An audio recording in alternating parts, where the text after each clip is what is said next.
శ్రీ మహాగణాధిపతయే నమః. ఈరోజు మనం 2024వ సంవత్సరం సెప్టెంబర్ నెల మాస ఫలాల్లో భాగంగా కుంభరాశి వారికి ఈ మాసం ఎలా ఉంటుందనేటువంటి అంశం గురించి తెలుసుకోవడానికి ప్రయత్నం చేద్దాం. కుంభరాశి అనగానే ధనిష్ట నక్షత్రం 3-4 పాదాలు, శతభిష నక్షత్రం 1, 2, 3, 4 నక్షత్ర పాదాలు, పూర్వభాద్ర నక్షత్రం 1, 2, 3 పాదాల్లో జన్మించిన వాళ్ళందరినీ కూడా మనం కుంభరాశి జాతకుల కింద పరిగణిస్తాం.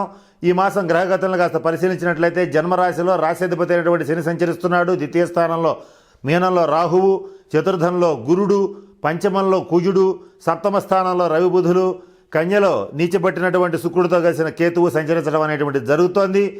అంతేకాకుండా ఈ మాసం రవి బుధ శుక్రులు వారి వారి స్థానాల్లో మార్పు చెందడం అనేటువంటిది కూడా జరుగుతోంది. ఇవన్నీ కూడా ప్రధానమైనటువంటి ఫలితాలను నిర్దేశిస్తున్నాయి. ఈ గ్రహగతులను కనుక పరిశీలించి చూసినట్లయితే కుంభరాశి వారికి అధిక భాగం శుభ ఫలితాలు ఉన్నాయి. కొన్ని విషయాల్లో మాత్రం చాలా ఇబ్బందులు పడేటువంటి పరిస్థితి ఉంది. ఆ ఇబ్బందులు పడకుండా ఏ రకమైన పరిహారాలు చేసుకోవాలి, ఏ రకమైనటువంటి విధానాలని అలవాటు చేసుకోవాలి, ఇటువంటి అనేక అంశాల గురించి మీకు ఈ వీడియోలో తెలియజేస్తాను. వాటితో పాటుగా కుంభరాశి వాళ్ళు మరిన్ని శుభ ఫలితాలు రావడం కోసం, రాబోయేటువంటి కొద్దిపాటి ఇబ్బందుల నుంచి తప్పించుకోవడానికి మీకు మీరుగా చేసుకోదగినటువంటి పరిహారాలని ఈ వీడియో చివరిలో ఇవ్వడం జరుగుతోంది. కుంభరాశి వారు ఈ మాసంలో శని శుక్రులకు సంబంధించినటువంటి శాంతి పరిహార క్రియలు జరిపించుకోవాలి. అవన్నీ కూడా మీకు విపులంగా తెలియచేస్తాను. కనుక ఆ పరిహారాలను పాటించి కుంభరాశి వాళ్ళందరూ చక్కగా మంచి శుభ ఫలితాలను మాత్రమే పొందాలని కోరుకుంటున్నాను. ఇకపోతే ఏ పని చేపట్టినా కూడా చక్కగా విజయాన్ని సాధించగలుగుతారు. అనవసరమైన భయాలు, అపోహలకి తావివ్వద్దు. గతంలో ఏర్పడినటువంటి ఇబ్బందులన్నీ కూడా ఈ మాసం నుంచే క్రమక్రమంగా తొలగిపోవడం అనేటువంటిది మొదలు పెడుతున్నాయి.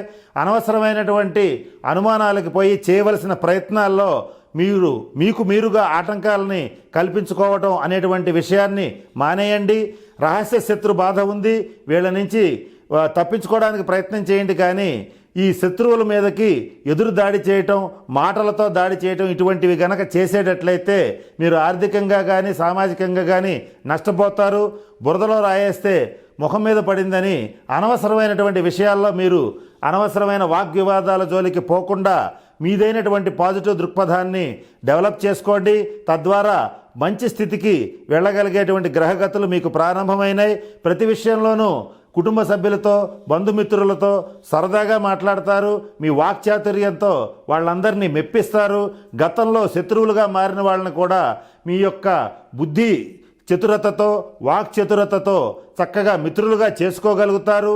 పాత శత్రువులు కూడా మిత్రులు అవుతారు. కొన్ని సందర్భాల్లో మాత్రం తల్లిదండ్రులతో విభేదాలు ఏర్పడతాయి. సంతానం పట్ల ఆపేక్ష బాగా పెరుగుతుంది. సంతానం విషయంలో కొన్ని కీలకమైన నిర్ణయాలు తీసుకోగలుగుతారు. పెద్ద ఆపదలు చుట్టుముట్టినా కూడా ఏమాత్రం వెనక్కుండా మీరు వాటి నుంచి తప్పించుకోవడానికి మీదైనటువంటి పంథాలో ముందుకు దూసుకు వెళ్ళగలుగుతారు.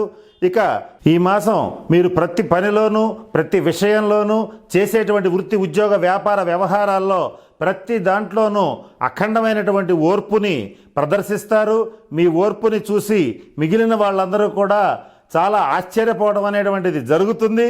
అంతేకాకుండా మీరు చూపించేటువంటి ముందు చూపు, అలాగే దూరదృష్టితో మీరు వేసేటువంటి ప్రణాళికలన్నీ కూడా మీ భవిష్యత్తుకి, మీ కుటుంబ శ్రేయస్సుకి, మీ పిల్లల ఫ్యూచర్కి సంబంధించిన మీరు తీసుకునేటువంటి నిర్ణయాలు, దూరదృష్టితో కూడుకున్నటువంటి ఆ నిర్ణయాలు కొంత మీ కుటుంబ సభ్యుల దృష్టిలో చేదస్తంగా ఉన్నప్పటికీ కూడా అవి భవిష్యత్తులో మంచి ఫలితాలను ఇస్తాయి.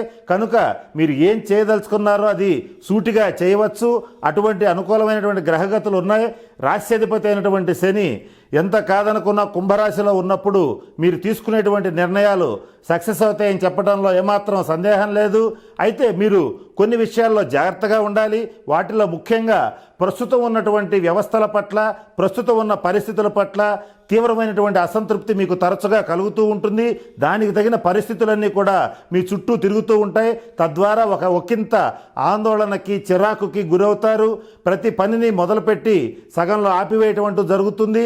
తద్వారా మీకు కొంచెం సోమరితనంగా ఉంటున్నారు అనేటువంటి చెడ్డ పేరు కూడా ఆపాదించడం అనేటువంటిది జరుగుతుంది. దీని ద్వారా కొంత మానసికమైనటువంటి ఆందోళనకి గురవుతారు. వీటి నుంచి తప్పించుకోవడానికి మంచి తెలివితేటలు ప్రదర్శించి ఒక ముఖ్యమైన పనిని, ఎంతో కాలంగా పెండింగ్లో ఉన్నటువంటి పనిని మీ తెలివితేటలతో, మీ శక్తి సామర్థ్యాలతో ఈ మాసం పూర్తి చేయగలుగుతారు. 10 మంది 10 రోజుల్లో చేసేటువంటి పనిని మీరు ఒక్క రోజుల్లో పూర్తి చేసి అందరినీ ఆశ్చర్యానికి గురి చేసేటువంటి పరిస్థితులు కూడా సుస్పష్టంగా గోచరిస్తున్నాయి. కనుక ఇక మీరు ఈ మాసం గ్రహగతులకు సంబంధించి ముఖ్యంగా శనీశ్వరుడికి సంబంధించిన శాంతి పరిహార క్రియలు జరిపించుకోండి. మీకు ఉన్నటువంటి సూక్ష్మ గ్రహణ శక్తి వల్ల మీరు ఏ పని మొదలుపెట్టినా దాంట్లో ఉన్నటువంటి లోటుపాట్లను సునాయాసంగా గ్రహించి వాటిని అధిగమించి ఈ మాసం ముందుకు వెళ్ళడం అనేటువంటిది కూడా జరుగుతుంది. ఇకపోతే శుక్రగ్రహ అనుగ్రహం కోసం ఇప్పుడు మీరు చేయవలసిన పరిహారాల గురించి తెలియజేస్తాను. వాటిలో మొదటిగా మీ దగ్గరలో ఉన్నటువంటి శివాలయంలో శుక్రగ్రహానికి సంబంధించినటువంటి జపం చేయించి బొబ్బర్లు దానం ఇచ్చేటట్లయితే శుక్రగ్రహ శాంతి అనేటువంటిది జరుగుతుంది. ఇది మీరు ఎక్కడైనా శివాలయంలో చేయాలి కానీ ఇంట్లో చేయడానికి పనికిరాదు. కనుక ఇంట్లో మీ అంతటి మీరుగా చేసుకోగలిగినటువంటి పరిహారాల గురించి ఇప్పుడు మీకు నేను తెలియజేయడానికి ప్రయత్నం చేస్తాను. వాటిలో మొదటిగా మీరు ప్రతి శుక్రవారం నాడు గోసేవ చేయండి. వీలైనంత వరకు అవకాశం కనుక ఉండేటట్లయితే మీరు తినేటువంటి ఆహారంలో కొంత భాగం సపరేట్గా గోవుకి కేటాయించండి. అంటే ఆవుకి ఆహారం తవుడు కావచ్చు, గ్రాస్ కావచ్చు, ఏదైనా సరే అది తినేటువంటి ఆహారం దానికి పెట్టి తర్వాత మీరు తినేటట్లయితే ఇలా ఎవరైతే ప్రతినిత్యం చేస్తూ ఉంటారో వాళ్ళకి జీవితంలో శుక్రగ్రహ అనుగ్రహం వల్ల భోగభాగ్యాలకి తిరుగుండదనేటువంటిది జ్యోతిష్శాస్త్రం చెప్తోంది. కనుక మీరు పాటించగలిగినంత మేరకు గోసేవ ఇలా చేసుకుంటే శుక్రగ్రహ శాంతి అనేటువంటిది తప్పనిసరిగా జరుగుతుంది. కర్పూరం, పెరుగు, నెయ్యి ఇవి మీ దగ్గరలో ఉన్నటువంటి శివాలయంలో శివుడి అభిషేక నిమిత్తం కానీ ఏ నిమిత్తమైనా సరే ఇచ్చేటట్లయితే చక్కగా మీకు శుక్రగ్రహ శాంతి అనేటువంటిది జరుగుతుంది. ఇది శుక్రవారం చేస్తే మరిన్ని శుభ ఫలితాలు ఉంటాయి.